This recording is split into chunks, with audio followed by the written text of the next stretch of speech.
കൊട്ടിയൂർ അമ്പലത്തിലേക്കല്ല, കൊട്ടിയൂർ യാഗഭൂമിയിലേക്കാണ് ഞങ്ങളുടെ യാത്ര. കാടിൻ്റെ നടുവിൽ വെള്ളത്താൽ ചുറ്റപ്പെട്ട് പ്രകൃതി അതിമനോഹരമായി ഒരുക്കിയൊരിടം അക്കരെ കൊട്ടിയൂരും ഇക്കരെ കൊട്ടിയൂരും.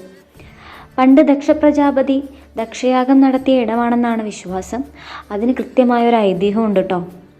ആദിപരാശക്തിയായ മഹാദേവൻ്റെ അർദ്ധാംഗിനിയായ സതീമാതാവ് ദക്ഷൻ്റെ മകൾ ദാക്ഷായണിയായി ജന്മമെടുക്കുന്നു. ജന്മരഹസ്യം കൃത്യമായി അറിയാമായിരുന്നെങ്കിൽ പോലും ദക്ഷപ്രജാപതി മഹാദേവൻ്റെയും സതീദേവിയുടെയും പ്രണയത്തെയും വിവാഹത്തെയും ഒക്കെ എതിർക്കുകയാണ് ഉണ്ടായത്. പിതാവിൻ്റെ എതിർപ്പിൽ നിന്നുകൊണ്ട് തന്നെയാണ് സതീദേവിയുടെയും മഹാദേവൻ്റെയും വിവാഹം നടന്നത്. എന്നാൽ ഇതിൽ കോപിതനായ ദക്ഷപ്രജാപതി സർവ്വദേവന്മാരെയും വിളിച്ച് ദക്ഷയാഗത്തിനൊരുങ്ങി. എന്നാൽ ദേവാദിദേവനായ മഹാദേവനെയും സ്വന്തം പുത്രി സതീദേവിയെയും മാത്രം ദക്ഷയാഗത്തിന് ക്ഷണിച്ചില്ല. എന്നാൽ പിതാവിൻ്റെ യാഗത്തിൽ പങ്കെടുക്കാനുള്ള തൻ്റെ ആഗ്രഹം സതീദേവി മഹാദേവനോട് പറയുന്നു. മഹാദേവൻ എതിർക്കുകയാണ് ഉണ്ടായത്.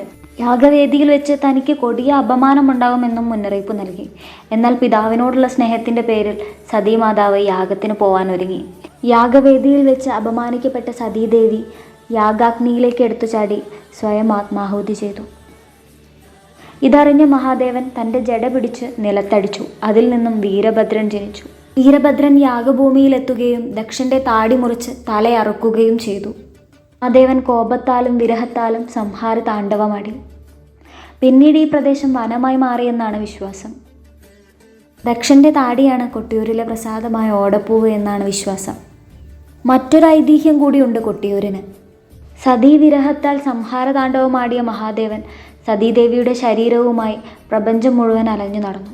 മഹാദേവൻ്റെ ഈ കോപം സർവ്വലോകങ്ങളെയും നശിപ്പിക്കുമെന്ന് മനസ്സിലാക്കിയ ദേവന്മാർ മഹാദേവൻ്റെ കോപത്തെ ശമിപ്പിക്കാനുള്ള വഴികൾ തേടി. അങ്ങനെ സതീദേവിയുടെ ശരീരം പല പിണ്ഡങ്ങളായി ഭൂമിയുടെ പല ഭാഗങ്ങളിൽ വന്ന് പതിച്ചു. അങ്ങനെ പതിച്ച ഒരിടമാണ് നമ്മുടെ കൊട്ടിയൂർ. അങ്ങനൊരു വിശ്വാസം കൂടി കൊട്ടിയൂരിനെ ചുറ്റിപ്പറ്റിയുണ്ട്. ഇതിൽ സത്യമേത് മിഥ്യേത് എന്നൊന്നും അറിയില്ല.